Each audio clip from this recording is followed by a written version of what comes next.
Hi friends, welcome to my YouTube channel. അപ്പം നമ്മൾ റൂമിൻ്റെ അടുത്തുള്ള കടയിൽ ഇങ്ങനെ ഇറങ്ങിയപ്പോൾ നല്ല മത്തിയുണ്ട്. അപ്പോൾ ഒന്ന് മത്തിക്കറി ഉണ്ടാക്കാമെന്ന് വിചാരിച്ചു. മാങ്ങ മത്തിക്കറി ഉണ്ടാക്കാമെന്നുള്ളൊരു പ്ലാനിങ്ങിൽ കുറച്ച് 1 കിലോ മത്തി വാങ്ങിച്ച് വന്നിട്ടുണ്ട്. അപ്പോൾ നമ്മളെ വീഡിയോ പുതിയതായിട്ട് കാണുന്ന ആരെങ്കിലും ഉണ്ടെങ്കിൽ ചാനലൊന്ന് സബ്സ്ക്രൈബ് ചെയ്ത് ബെല്ലൈക്കൺ അമർത്തി ലൈക്ക് അടിച്ച് ഷെയർ ചെയ്ത് കമൻറ്റ് ചെയ്യണേ. അതിന് വേണ്ടിയിട്ട് നമ്മൾ മത്തിക്കറി ഉണ്ടാക്കാൻ വേണ്ടിയിട്ട് നമ്മൾ 1 കിലോ മത്തിയാണ് വാങ്ങിച്ചത്. മത്തി കൊടുന്ന് ക്ലീനാക്കി തരും അവിടെ നിന്ന് തന്നെ. ഇവിടെ കൊടുന്നിട്ട് നമ്മളൊക്കെ ഒന്നുകൂടി സെറ്റാക്കിയിട്ട് കഴുകി വൃത്തിയാക്കി വെച്ചിട്ടുണ്ട്. അതിലേക്ക് വേണ്ട സാധനങ്ങളെന്ന് പറഞ്ഞാൽ പച്ചമുളക്, ഇഞ്ചി, വെളുത്തുള്ളി, വലിയ ഉള്ളി അല്ല ചെറിയ ഉള്ളിയാണ് വേണ്ടത്. നമ്മളടുത്തിപ്പോൾ ചെറിയ ഉള്ളി കയ്യിലില്ലാത്തതുകൊണ്ട് ചെറിയൊരു വലിയ ഉള്ളി എടുത്തിട്ടുണ്ട്. തക്കാളി ലേശം അധികം വേണം.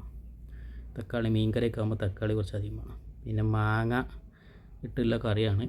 മാങ്ങ പുളി കുറച്ച് കുറവായതിനാൽ 2 ചെറിയ മാങ്ങ എടുത്തിട്ടുണ്ട്. അതൊക്കെ കഴുകി വൃത്തിയാക്കി കട്ട് ചെയ്ത് അവിടെ വെച്ചിട്ടുണ്ട്.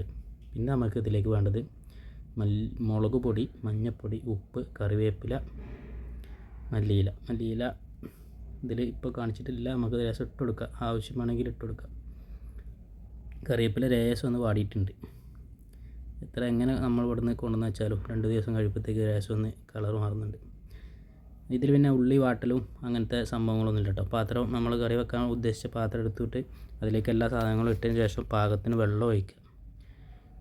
നേരിട്ട് പാകത്തിന് വെള്ളം ഒഴിച്ച് നമ്മൾ അടുപ്പത്ത് വെച്ച് തിളപ്പിക്കുക, വേവിക്കാൻ വെച്ചിട്ട് നല്ലോണം കഷ്ണങ്ങളും ഉള്ളിയും എല്ലാ സംഭവങ്ങളും നല്ലോണം വേകുന്നവരെ അടുപ്പത്ത് വെച്ചിട്ട് അങ്ങനെ തിളപ്പിക്കുക. വെന്തതിന് ശേഷം പിന്നെ നമ്മൾ ഇതിലേക്ക് മീൻ ആഡ് ചെയ്ത് കൊടുക്കണം. മത്തി നമ്മളവിടെ കഴുകി വൃത്തിയാക്കി വെച്ചിട്ടുണ്ടല്ലോ. അപ്പോൾ ഈ തിളച്ച് ഒക്കെ ഏകദേശമൊക്കെ പരുവായി നിൽക്കുന്ന സമയത്തേക്ക് നമ്മൾ മീൻ ആഡ് ചെയ്ത് കൊടുക്കുക. മീൻ ഇട്ട് ഒരു 10 മിനിറ്റ് ഒക്കെ ഒന്ന് തിളച്ച് കഴിഞ്ഞോട്ടെ. ഒരു 10 മിനിറ്റ് 15 മിനിറ്റ് തിളച്ച് കഴിഞ്ഞാൽ നമുക്ക് അതിൻ്റെ ആവശ്യമുള്ളൂ. അത്താകുമ്പോഴത്തേക്ക് വെന്ത് ഇരിക്കും. ഇത് പൊറോട്ട, ചപ്പാത്തി, കപ്പ, ചോറ് ഇതിലേക്കൊക്കെ നല്ല ടേസ്റ്റ് കേട്ടോ. ഈ കറിക്ക് പ്രത്യേകമായിട്ട് പറയണത് കട്ടി ഉണ്ടാവില്ല, കുറച്ച് ലൂസായിട്ടായിരിക്കും കറി ഉണ്ടാവുക. അതിൻ്റെ ടേസ്റ്റ് അതാ. ഇതിലേക്ക് അവസാനം ലേശം മല്ലി ഇലയും കറിവേപ്പിലയും ഇത്തിരി നാടൻ വെളിച്ചെണ്ണ ഒഴിച്ച് കൊടുക്കുക.